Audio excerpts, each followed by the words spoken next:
The Valkyrie Dominion had conquered 37 species across the galaxy. Their warriors stood 8 feet tall, with skin like armor and claws that could tear through metal. They had ruled the stars for 8,000 years, and they had never known defeat. Every species they found either surrendered or died. There was no third option. When their scout ships discovered Earth, a small blue planet spinning quietly on the edge of the galaxy, they saw nothing special. The humans had only recently learned to travel between stars. Their ships were slow and ugly. Their weapons were primitive. Their planet was divided into dozens of nations that could not even agree on simple matters. Admiral Kethra commanded the invasion fleet. He was old and scarred from 100 battles, and he had never failed the Dominion. As he studied the reports about Earth, he felt almost bored. This would be an easy conquest. Perhaps 3 days to crush their defenses, then a few weeks to round up the survivors for labor camps. Send the standard message, he told his communications officer. Surrender or face destruction.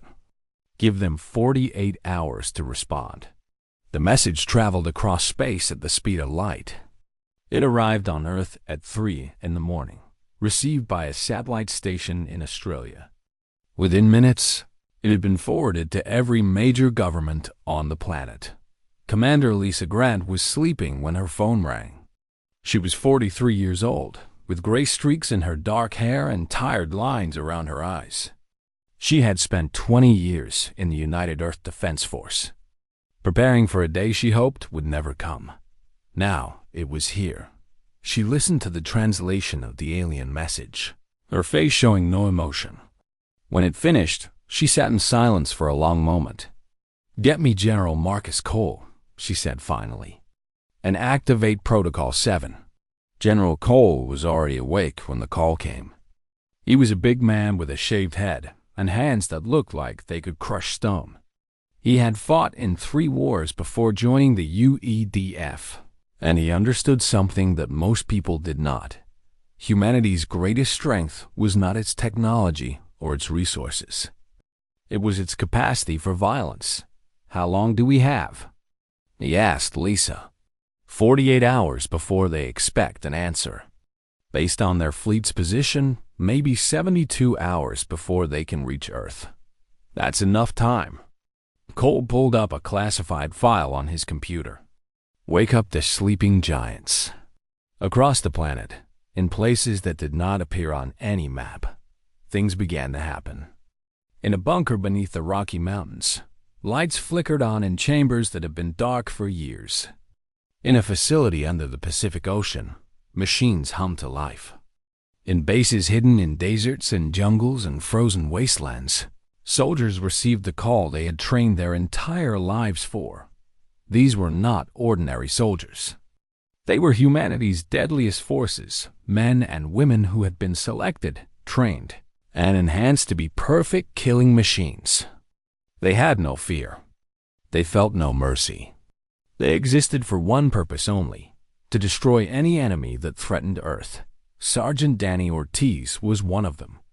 He was 31 years old, with dark eyes and a body covered in scars. He had joined the military at 18, and by 25 he had been recruited into the 1st Special Operations Group. For the past 6 years, he had trained for alien contact scenarios that most people thought were science fiction. When the alert came, Danny was running through a combat simulation. He stopped, read the message on his display, and smiled. "Finally," he said. On the alien flagship, Admiral Kethra waited for humanity's response. He expected begging. He expected desperate negotiations. He expected the humans to offer whatever they had in exchange for mercy. Instead, he received a single sentence: "Come and take us." Kethra read the message 3 times. Certain there was some translation error. No species had ever responded to the Dominion with defiance. It was suicide. "They are either very brave or very stupid," his second-in-command observed. "It does not matter," Kethra replied. "Stupidity and bravery both die the same way. prepared the landing forces. The first Valkyrie ships entered Earth's atmosphere 2 days later. They descended over the plains of Kansas, far from any major city, expecting to establish a beachhead before pushing toward population centers. 2,000 warriors dropped from the sky in armored pods, hitting the ground with enough force to shake the earth for miles around. They emerged from their pods in perfect formation, weapons ready, sensors scanning for threats. The Kansas plains stretched around them, flat and empty under a gray sky.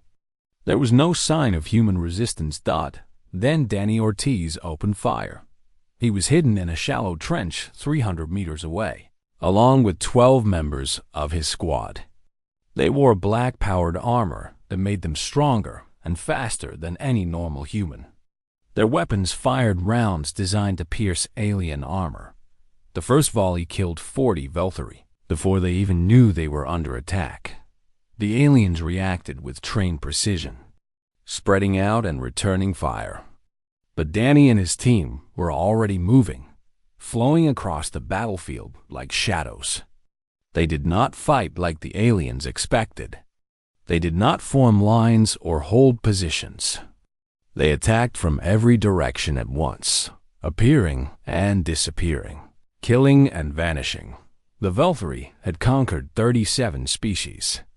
They had never seen anything like this. The battle lasted 11 minutes.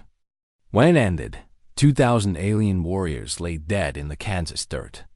Danny stood among them, his armor splattered with purple blood, breathing hard but uninjured.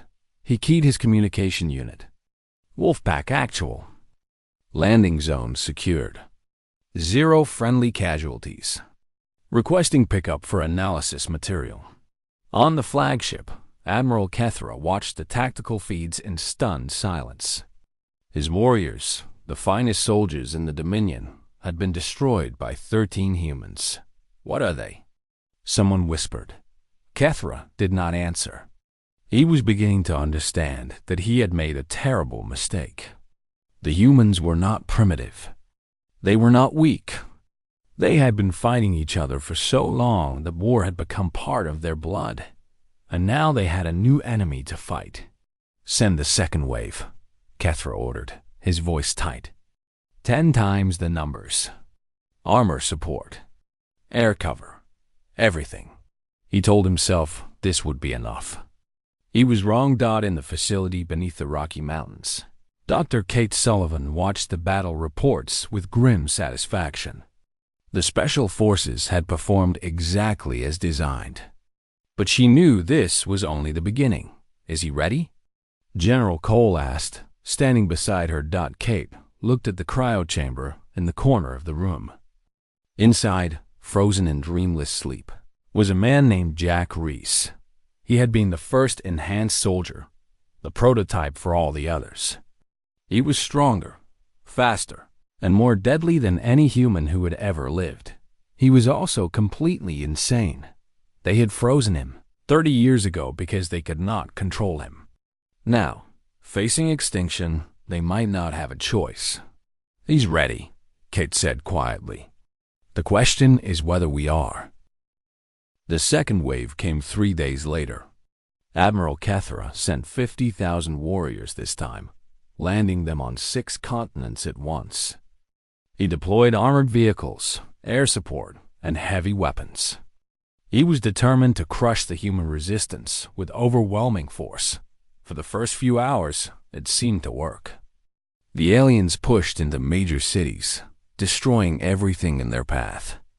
Buildings fell. Fires burned. Millions of humans fled in terror. But then the real soldiers arrived. Lieutenant Nina Vasquez led her squad through the burning streets of Buenos Aires. She was 28 years old. Small and thin, with cold eyes that had seen too much death. She had grown up poor in the slums of the city, watching her family struggle to survive. When the military offered her a way out, she took it. They trained her to kill without hesitation, without mercy, without regret. Now she was back in her home city, and aliens were destroying it. Contact ahead, her spotter reported. 30 hostiles moving toward the evacuation zone. They don't reach those civilians, Nina said flatly. Move. Her squad numbered 8 soldiers. They hit the alien patrol from 3 directions at once, moving with speed and precision that seemed almost inhuman. The Valkyrie were bigger, stronger, and better armored. It did not matter. Within 2 minutes, all 30 aliens were dead. Nina did not celebrate. She simply reloaded her weapon and kept moving. This was happening everywhere. Across the planet, humanity's special forces were engaging the enemy with a ferocity that the Valkyrie had never encountered. The aliens fought to conquer and control. Humans fought to win, completely and absolutely. The Valkyrie did not understand this. In their culture, war was a tool for expansion. You fought until you achieved your objectives, then you stopped. But humans did not stop. They did not negotiate. They did not accept partial victories. They kept killing until there was nothing left to kill. On the flagship, Admiral Kethra received the casualty reports and felt something he had never experienced before in his long military career. Fear. They're not just offending, his tactical officer reported, his voice shaking. They're hunting us. These special units, they follow our forces and eliminate them with systematic precision. They don't sleep. They don't rest. They don't retreat. How is this possible? Kethra demanded. We outnumber them significantly. Numbers don't seem to matter, Admiral. These humans are different. They fight like nothing we've ever encountered. Kethra stared at the tactical display, watching red dots disappear as his forces were destroyed one by one. He had conquered worlds with populations of billions. He had crushed species that had technology far beyond what Earth possessed, but he had never faced a species that was bred for war. In the facility beneath the Rocky Mountains, the decision was made. General Cole stood before the cryo chamber containing Jack Reese, his face grim. Wake him up, he ordered. Dr. Kate Sullivan hesitated. General, you need to understand what you're releasing. Jack Reese is not a soldier. He's a weapon we couldn't control. I understand. 30 years ago, during the South American conflict, he killed 400 enemy combatants in a single night. When we tried to extract him, he killed 3 of our own people because they got in his way. He doesn't follow orders. He doesn't feel loyalty. The only thing he understands is destruction. Cole nodded slowly. And if we don't use him, the aliens will destroy us all. Sometimes you have to fight monsters with monsters. Kate looked at him for a long moment, then turned to her console. Beginning revival sequence. The chamber hissed as it began to warm. Frost cracked and fell away from the glass. Inside, a man began to move. Jack Reese was tall and lean, with gray hair and a face that seemed carved from stone. He was 53 years old, though he looked older. His body was covered with scars from wounds that would have killed any normal person. His eyes, when they opened, were the color of winter ice. He looked around the room slowly, taking in the people, the equipment, the situation. Then he spoke, his voice rough from 30 years of sleep. How bad is it? Bad, Cole replied. Aliens invaded. They're bigger and stronger than us. They've conquered dozens of species. They think we're going to be easy. Jack smiled. It was not a pleasant expression. They think wrong. Can you help us? Help you? Jack stepped out of the chamber, stretching muscles that had been frozen for decades. General, I don't help people. I break things. I destroy things. I make enemies wish they had never been born. He looked at the tactical display, studying the alien positions. Point me at them and get out of my way. While Jack was waking up, the Prometheus soldiers were being deployed. There were 47 of them, men and women who had been enhanced with genetic modifications, cybernetic implants, and psychological conditioning. They were faster than any natural human, stronger than any machine, and trained to kill in 1,000 different ways. But even among the Prometheus soldiers, Jack Reese was something special. He had been the first, the prototype on which all the others were based. The enhancements that made the others deadly had made Jack something else entirely, something inhuman. "I want full tactical data on the enemy," Jack said as he walked through the facility. "Strengths, weaknesses, patrol patterns, communication frequencies, everything." "Already prepared," Kate replied, handing him a datapad. "The main enemy concentration is in Australia. 300,000 warriors establishing a forward operating base." Jack studied the data in silence. Around him, the Prometheus soldiers gathered, waiting for orders. They looked at Jack with a mixture of respect and fear. They had all heard the stories about what he had done before they froze him. "The Valkyrie are strong," Jack said finally. "Their armor is tough. Their weapons are powerful. But they have a weakness." He looked up, and his eyes were cold and empty. "They've never faced a predator before. Every species they've conquered was prey. They don't know how to deal with something that hunts them." "What's your plan?" Cole asked. "I'm going to teach them fear," Jack replied. "Real fear. The kind that makes you wake up screaming. The kind that makes you see shadows in every corner. When I'm done with them, they won't just retreat from Earth. They'll run so far that they'll still never stop looking over their shoulders." He picked up a weapon from the rack and checked it with practiced ease. "The aliens wanted a war," he said. "I'm going to give them one." Outside, the battle for Earth continued.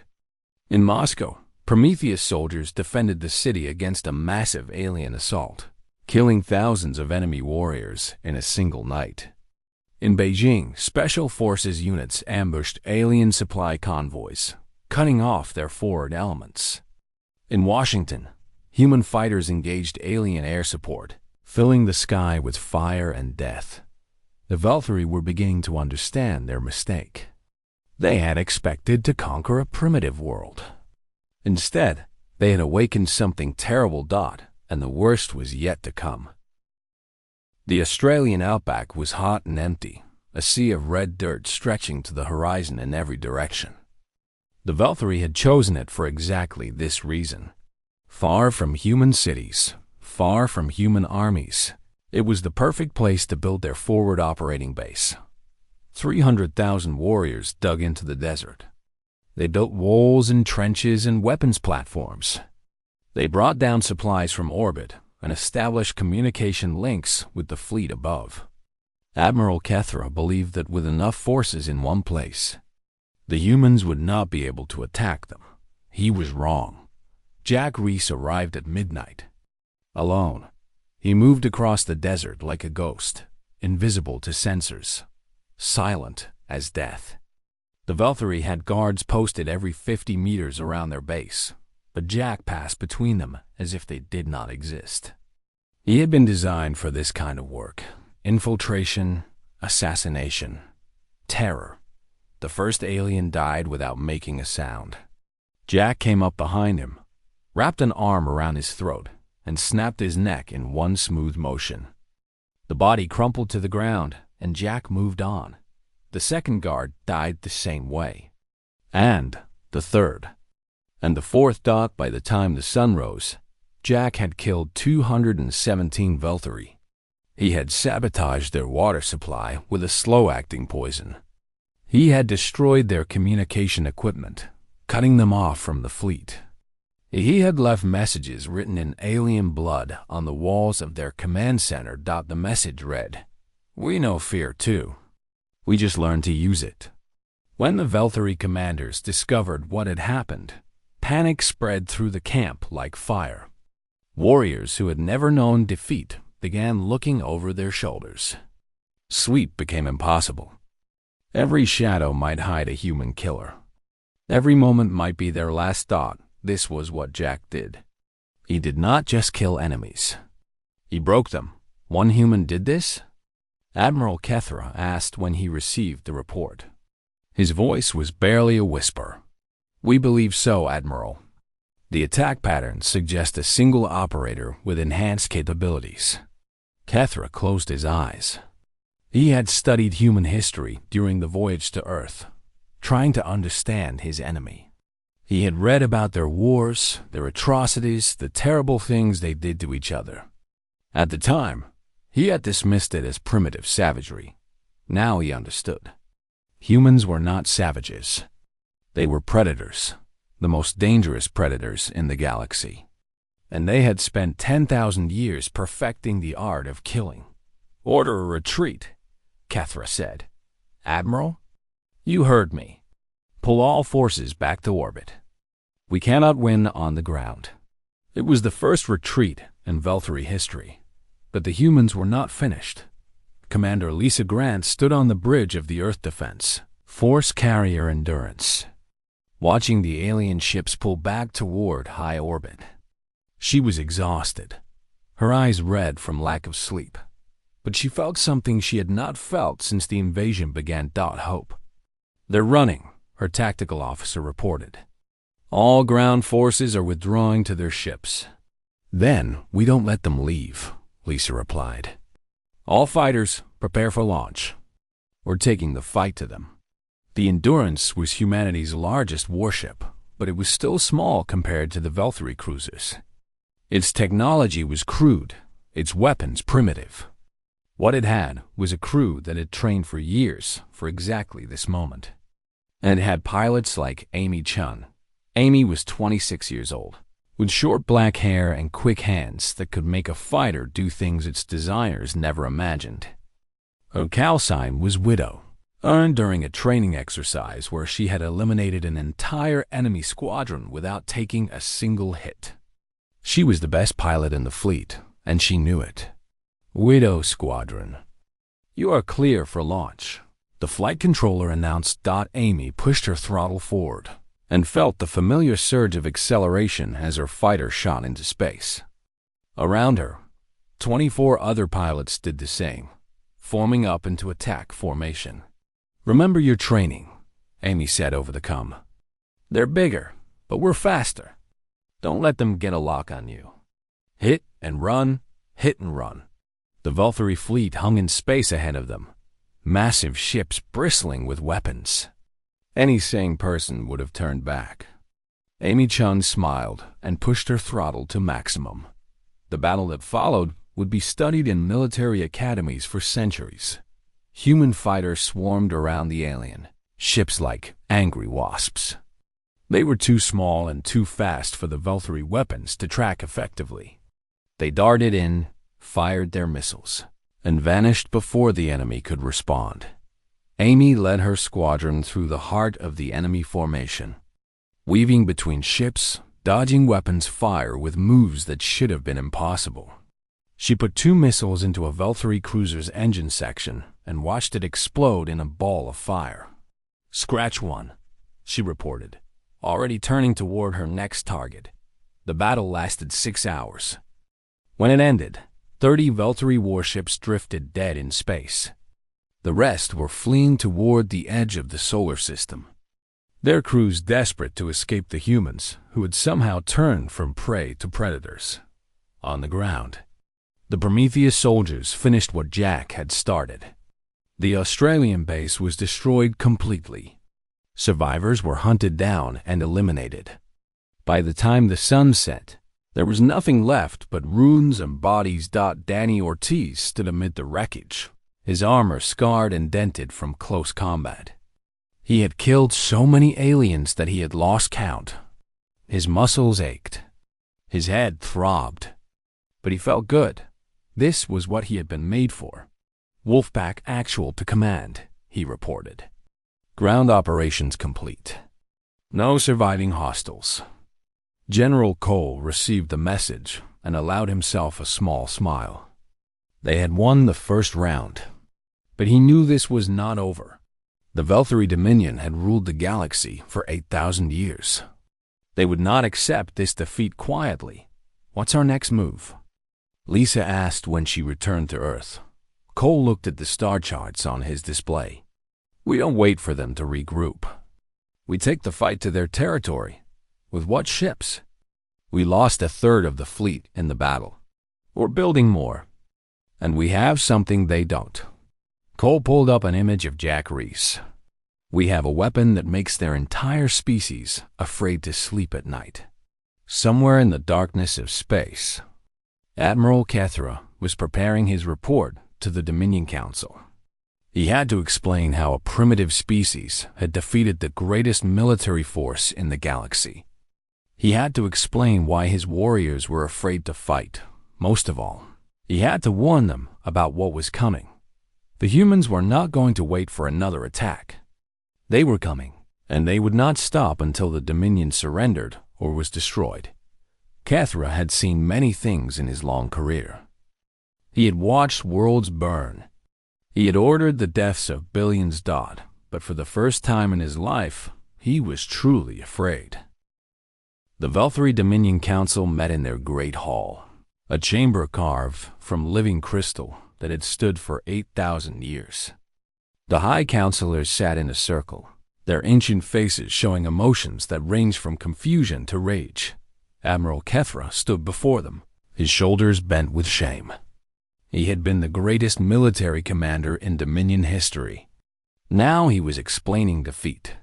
The humans are not what we expected, he said quietly.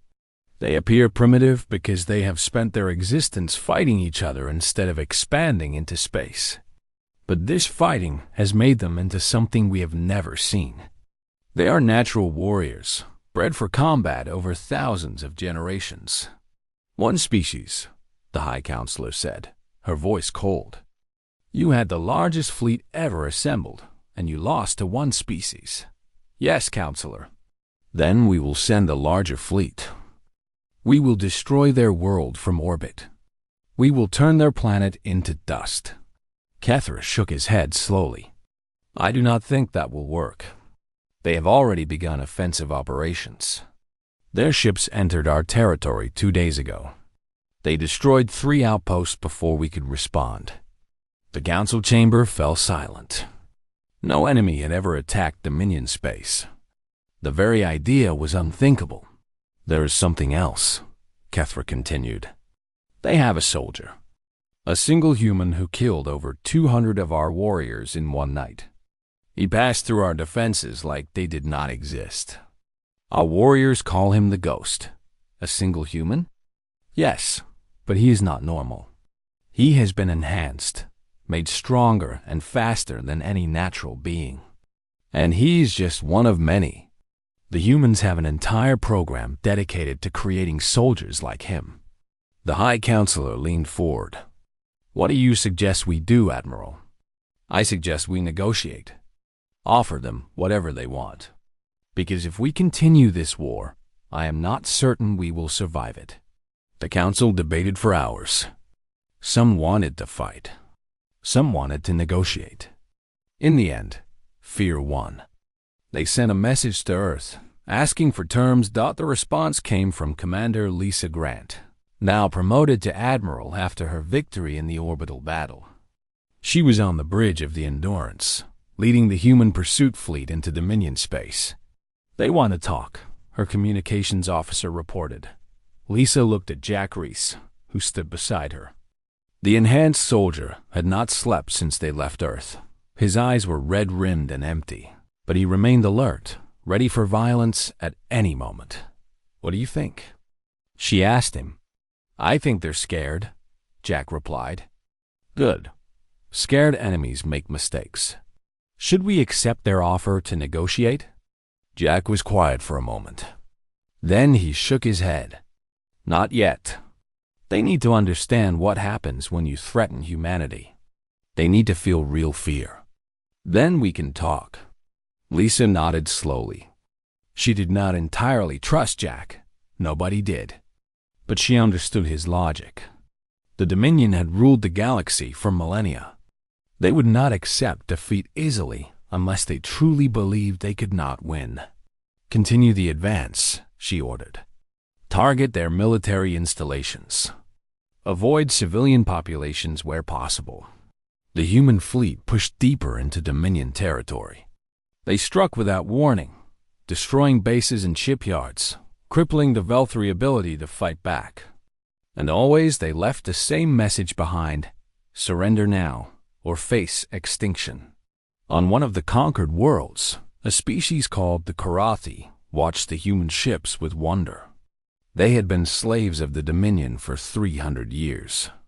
They had long ago given up hope of freedom. Now these strange, small beings from a distant planet were tearing the Dominion apart. Who are they? A young Karathi asked her mother. They call themselves humans, her mother replied. And they are not afraid of anything. Jack Reese led the ground assault on the Dominion's primary military academy. It was heavily defended, with thousands of warriors and the most advanced weapons the Velthri possessed. The human commanders wanted to bypass it, but Jack insisted. This is where they train their officers, he explained. If we destroy it, we break their ability to lead. More importantly, we show them that nothing is safe from us. He went in with a team of 20 Prometheus soldiers. They hit the academy at night, moving through the compound with deadly precision. Jack killed the commandant personally, finding him in his office and snapping his neck before the old warrior could reach his weapon. When dawn came, the academy was burning. 3,000 Velthri warriors lay dead. The human team had suffered no casualties. The news spread across the Dominion like wildfire. The humans could strike anywhere, at any time. Their ghost could walk through walls. Their soldiers could not be stopped. Fear turned to panic. Military units refused to fight. Governors of conquered worlds began negotiating secretly with the humans, hoping to save themselves when the Dominion fell. Admiral Kethra watched his empire crumble and felt only sadness. He had served the Dominion for his entire life. He had believed in its greatness, its destiny to rule the stars. Now it was dying, killed by a species that should have been easy prey. He recorded a final message to the High Council. We cannot win this war. The humans are not just fighting for survival. They are fighting to make sure we can never threaten anyone again. Our only hope is to surrender and pray they show mercy. Then he sat back in his chair and waited for the end. Amy Chen led her squadron on what would be the final major battle of the war. The Dominion had gathered their remaining ships for a desperate last stand, hoping to protect their homeworld. It was the largest space battle in galactic history. Thousands of ships filled the void, weapons blazing, explosions lighting up the darkness. Amy danced her fighter through the chaos, weaving between enemy vessels, hitting targets with impossible precision. She had already destroyed 4 cruisers and was hunting for more. Widow, you've got 3 on your tail, her wingman warned. I see them. Amy pulled her fighter into a tight spiral, letting the enemy shots pass harmlessly by. Then she reversed direction suddenly, coming up behind her pursuers. 3 quick shots. 3 explosions. That's what you get for chasing a widow, she muttered. The battle lasted 12 hours. When it ended, the Dominion fleet had been destroyed. Their homeworld lay defenseless before the human ships. Admiral Lisa Grant looked at the planet on her view screen. Billions of Velthri lived there. She could end them with a word. Turn their world to ash, just as they had planned to do to Earth. But that was not what humans were. Open a channel, she said. Tell them we're ready to accept their surrender. Jack Reese stood beside her, his face unreadable. For a moment, Lisa thought he might object. Then he nodded slowly. This is how we win, he said quietly. Not by becoming them, by showing them that we're better. The Dominion surrendered unconditionally 3 hours later. Their empire, which had ruled the galaxy for 8,000 years, was over, and humanity had just begun. The treaty was signed on the deck of the Endurance, with representatives from Earth and the Dominion standing face to face for the first time without weapons drawn. The High Counselor herself came to sign, her ancient face showing nothing but exhaustion and defeat. Admiral Lisa Grant read the terms aloud. The Dominion would release all conquered species. They would pay reparations to the worlds they had enslaved. They would submit to human oversight of their military for the next century. In exchange, humanity would not pursue them to extinction. It was a harsh treaty, but it was better than death. Why? The High Counselor asked after she had signed. You could destroy us. You have the power. Why show mercy? Lisa considered the question carefully. Because that's not who we are. We fight hard when we have to. We do terrible things when we must. But we don't kill for pleasure or revenge. We kill to protect ourselves and others. The moment we become like you, we lose something important. The High Counselor bowed her head. I hope your species never loses that quality. It may be the only thing that saves the galaxy from you. In the years that followed, humanity took its place among the stars. Not as conquerors, but as protectors. The 37 species freed from Dominion rule looked to Earth for guidance. They told stories to their children about the humans who had come to save them, about the soldiers, so fierce that even the mighty Velthury ran from them, about the ghost who could walk through walls and kill without sound. About the small blue world that had changed everything. Danny Ortiz retired from the military 6 months after the war ended. He was only 32 years old, but he felt ancient. He had killed so many enemies that he had stopped counting. He had done things that would haunt his dreams forever. He bought a small farm in Montana, far from any city. He grew vegetables. He raised chickens. He tried to remember how to be normal. Sometimes, late at night, he would wake up from nightmares about purple blood and alien screams. He would sit on his porch and watch the stars, thinking about everything he had done. He did not regret it. He had saved his planet, his species, his home. But he hoped he would never have to do it again. Nina Vasquez went back to Buenos Aires. The city was still rebuilding from the alien attack, but it was alive. People were returning. Children were playing in the streets again. She used her military bonus to open a school for underprivileged children, the same kind of children she had been. She taught them to read and write, to dream of futures beyond the slums. Some of them would grow up to be soldiers. Most would not. That was okay. Not everyone needed to be a warrior. Someone had to build things, to create things, to make life worth living. That was what they had fought for, after all. Amy Chum became an instructor at the flight academy.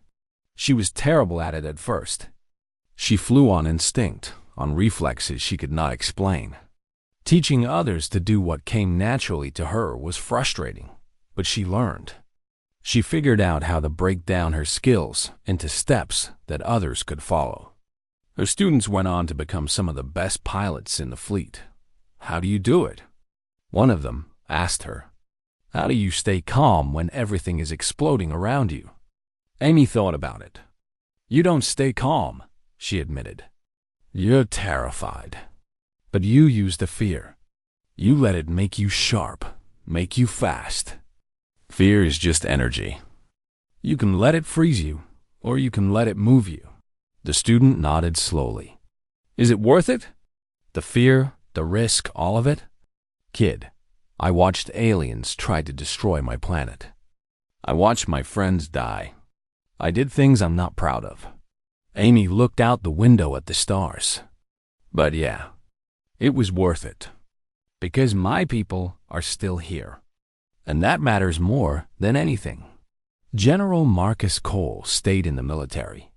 Someone had to organize humanity's expansion into space, to build the alliances and treaties that would keep the peace. He was good at it.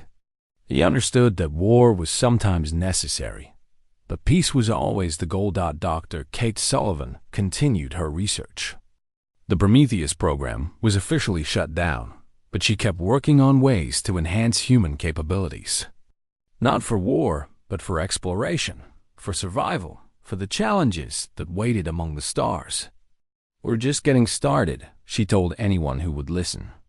"The galaxy is big. There are things out there we can't even imagine. We need to be ready." "And Jack Reese?" Jack returned to his cryo chamber voluntarily. He stood before the machine that would freeze him for another 30 years, maybe longer, and felt something like peace. "You don't have to do this," General Cole told him. "You saved us. You could have a life now." Jack shook his head slowly. "I'm not made for peace, General. I'm a weapon. Weapons belong in storage until they're needed." He looked at the chamber. "Wake me if there's another war. Otherwise, let me sleep. What if we never need you again? Then I'll sleep forever. And that's okay." Jack smiled, and for once, it was not a cold expression. "I did what I was made for. I protected my people. That's enough." He climbed into the chamber and closed his eyes. The machines hummed to life. Frost began to form on the glass. Cole watched until the process was complete. Then he turned and walked away. Outside the facility, the world was changing. Alien technology was being adapted for human use. Colonies were being established on distant planets. Humanity was spreading across the galaxy, no longer alone. Other species watched them with a mixture of awe and fear. The humans were small and fragile, with short lifespans and soft bodies. But they had defeated the greatest empire in galactic history. They had done what no one else could do, and everyone knew that somewhere on Earth, in a frozen chamber beneath a mountain, the ghost was sleeping, waiting, ready to wake if humanity ever needed him again. The Karathi, who had been slaves for 3 centuries, built a monument to honor their liberators. It showed a human soldier standing over a fallen Velthari, reaching down to help a freed slave to their feet. The inscription read, "They came from a small blue world. They faced the darkness without fear. They showed us that even the mightiest can fall, and even the smallest can rise." Travelers came from across the galaxy to see it. They stood before the monument and wondered what it must be like to be human, to carry that capacity for violence and that capacity for mercy in the same heart. The Velthari told different stories. They told their children to be good, to be humble, to never threaten others. Because somewhere out there, the humans were watching. And if you made them angry, they would come for you, not with hatred, not with cruelty, but with a cold, determined efficiency that nothing could stop. Better to be their friend, the Velthari elders said, because you never ever want to be their enemy. On Earth, life went on. People worked and loved and raised their children. They looked up at the stars and felt pride. They had faced the worst the galaxy could throw at them, and they had survived. More than survived. They had won. Admiral Lisa Grant, now old and gray, gave one final interview before her retirement. The journalist asked her what message she would send to any species thinking about attacking Earth. Lisa thought for a long moment. Then she smiled. "We're not looking for trouble," she said. "We want peace. We want friendship. We want to explore the galaxy and learn its wonders together with others." She paused. Her smile faded. "But if you come for us, if you threaten our home or our people, we will not stop until you are broken. We will not negotiate until you surrender. We will not show mercy until you deserve it." She looked directly into the camera.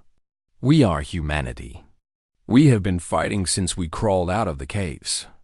And we have never, ever lost a war that mattered." The interview ended. Across the galaxy, billions of beings watched it. And they understood. Humanity was no longer a small species on an insignificant world. Humanity was a force of nature, and the stars themselves would learn to respect them.